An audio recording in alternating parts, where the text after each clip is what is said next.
Hey guys, Augiesaint here and welcome to the channel. Hope you guys are having a fantastic day, and in this video I want to share with you guys just a quick little starter build for the Necromancer that we will have access to in the open beta later today. Hopefully it helps you guys out and gets you rolling on that blood boiling, exploding Necro beautifulness. I can't wait to get into it. I'm so excited for Necro. But before I hop into the video, if you guys go ahead and smash that sub and like button, it helps me out so much and I appreciate every single one of you beautiful people. Without further ado, let's hop on into it now, shall we? So we have the default build calculator. I will have it linked down below for you guys to check it out yourselves, and then you can play around with builds and stuff.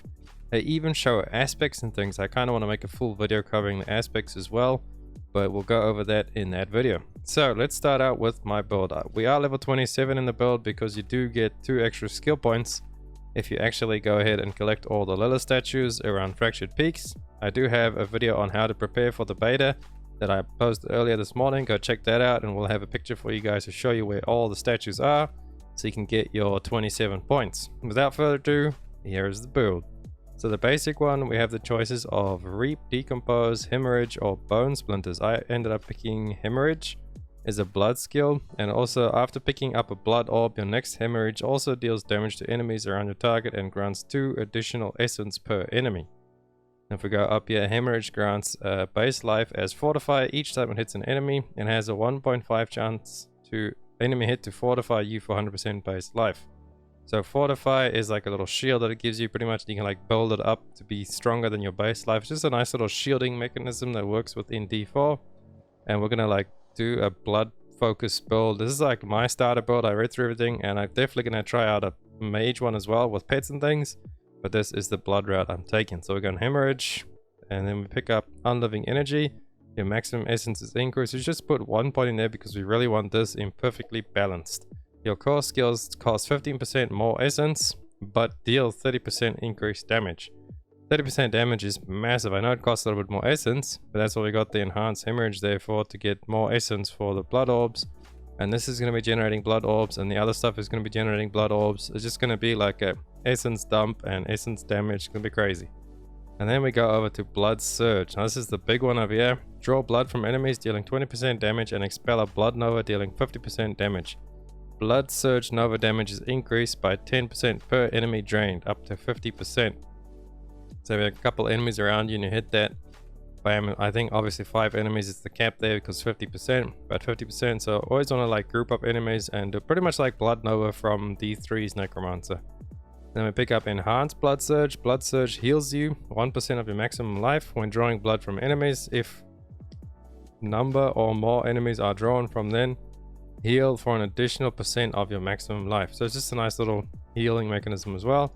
And then Supernatural Blood Surge. Each time an enemy is hit by Blood Surge Nova, you are fortified again. While you have Fortify over % of your maximum life, Blood Surge deals increased damage. So if you have Fortify over a certain %, your Blood Surge is going to deal more damage, and you'll be getting Fortify from there. You'll be getting Fortify from there. And I think further on down the tree we have more Fortify. So you can see where this is going. Just massive essence gain, blood spending, pick up the blood orbs.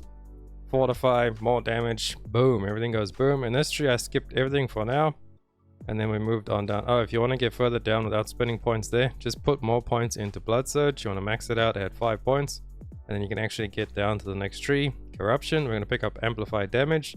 You deal 9% increased damage to cursed enemies, and we'll be cursing them with Decrepify.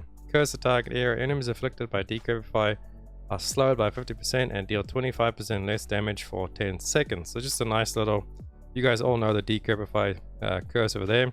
Then pick up Enhanced Decrep. Lucky hit enemies hit while affected with Decrepify have up to a 10% chance to stun for 2 seconds. Nothing major, but we really picked that up for this horror Decrepify here. When your minions hit, when you or your minions hit an enemy afflicted with Decrepify below 10% life, they are instantly killed. Now it doesn't work on bosses, unlike in D4 where it works on elite packs. Well, actually elite packs it could work on, because those are theoretically not bosses, but yeah, it just doesn't work on bosses. The other one there is for cooldown reductions, but we only really have 1 cooldown in this build, which we'll get to further on. So then we come down to this tree, we pick up Gruesome Mending, just 1 point in there so we can unlock the path, so we can actually pick this up. When healthy, your blood skills deal increased damage.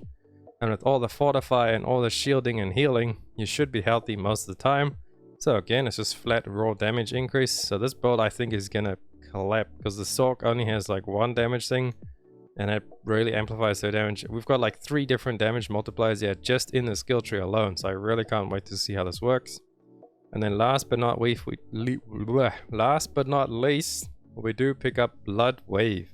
Conjure a tidal wave that deals 90% damage and knocks back enemies. Now I think it's quite a bit of damage. It is our only cooldown in the build, and we pick up Pride Blood Wave. Blood Wave slows enemies by 50% for 4 seconds. And then what you could do, I was thinking of, yeah, it depends on how the rest of the build all works together. Maybe drop a point somewhere in one of the damage ones. Like maybe we could drop a point there from the blood, and we'll actually pick this up, Supreme Blood Wave, so that leaves behind 3 blood orbs as it travels.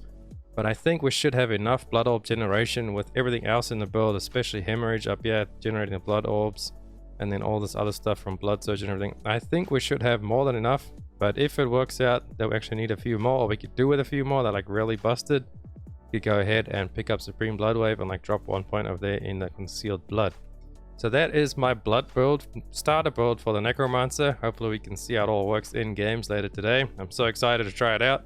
And then I'm going to work on making a skeleton / mage build pretty soon for you guys. Thank you so much for watching the video. Hope you found it helpful. If you did, like and a sub, and I'll catch you guys in the next one.